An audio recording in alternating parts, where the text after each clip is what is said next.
이번에는 자연의 체득과 인간과 사회에 대한 이해를 위해 도움을 드리려고 합니다. 전 세계 수학교육의 표준에 대한 구체적인 구현은 수학교과 과정 구성으로 드러나죠. 뜻있는 수학교육학자나 교육정책자들은 수학교과서를 편찬할 때 공통적으로 받아들이는 기본 명제가 있답니다. 그것은 교육은 가르치는 것이 아니라 아이들이 가지고 태어난 재주, 창의력 씨앗을 찾아내어 싹을 잘 틔워 온전한 열매로 만들어주는 일이라는 것이에요. 먼저 바람직한 수학교육을 실현하기 위해 가장 중요한 것은 사람에 대한 휴머니즘이에요. 바람직한 수학교육의 시작은 사람다움이 첫째죠. 아이들은 태어나면 누구나 자기가 먹고 살 수 있는 재주를 하나씩 가지고 태어나죠. 그 재주는 두 부모의 유전자를 그대로 물려받은 것이랍니다. 이렇게 아이들이 가지고 태어난 재주를 다른 말로 표현하면 창의력의 씨앗이라고 할 수 있어요. 이런 창의력의 씨앗은 가지고 태어나는 것이지 길러지는 대상이 아니에요. 장의력의 씨앗을 싹을 틔우고 줄기를 튼튼하게 하여 꽃을 탐스럽게 피워서 온전한 열매까지 맺게 하려면 바람직한 수학교육이 중요하답니다. 그렇다면 창의력이란 무엇일까요? 창의력이란 눈에 보이지 않아도 볼 수 있고 귀에 들리지 않아도 들을 수 있으며 가보지 않고서도 마치 가본 것처럼 꿰뚫고 있는 능력을 말해요. 그러니까 창의력이란 한마디로 예측 능력이자 생존 능력이라 할 수 있어요. 바람직한 수학교육은 아이들에게 많이 보여주고 많이 들려주고 많이 가보게 해야 해요. 바람직한 수학교육에서 자연의 체득은 대단히 중요하기 때문이죠. 또한 독서를 통해 우리 아이들이 미처 가보지 못한 세상의 사람들과 사회도 알게 해줘야 해요. 따라서 바람직한 수학교육의 표준을 맞추어 수학교과서를 편찬할 때 가장 중요하게 다뤄야 할 두 가지 요소는 자연의 체득과 인간과 사회에 대한 온전한 이해랍니다. 이러한 바람직한 수학교육의 구현을 통해 아이들이 가지고 태어난 재주,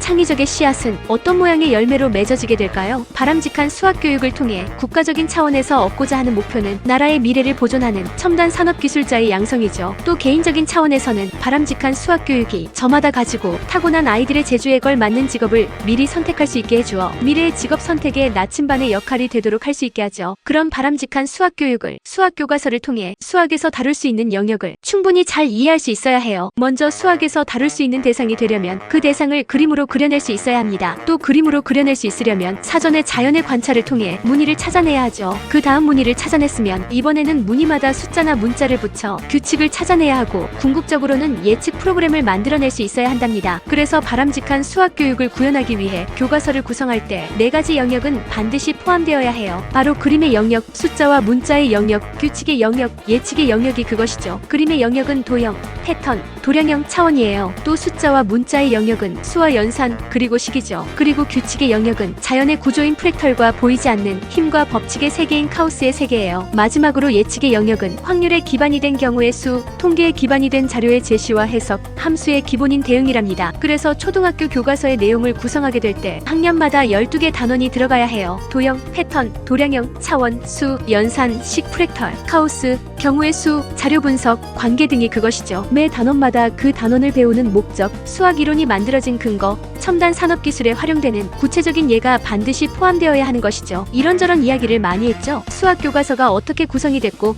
어떤 목표를 가지고 만들어졌으며 어떤 방향으로 나아가야 할지에 대해서 말이에요. 어쩌면 처음 들어보는 말이었을 수도 있을 거라 생각해요. 우리는 수학 교과서를 보면서도 어떻게 구성되었는지는 생각을 하지 않을 때가 많으니 말이에요. 하지만 그 구성은 전부 올바른 방향으로 수학을 공부하고 자연을 탐구할 수 있게 짜여진 것이랍니다. 그러니 오늘 들은 이야기는 곱씹을 때마다 흥미로울 거예요. 그렇게 생각하다 보면 수학도 더 친근하게 다가오게 될 것이라 생각되어지네요. 이 영상은 GOS 제너럴 오놀로직 소프트의 제너럴 매스매틱스 가이드북을 기반으로 만들었습니다.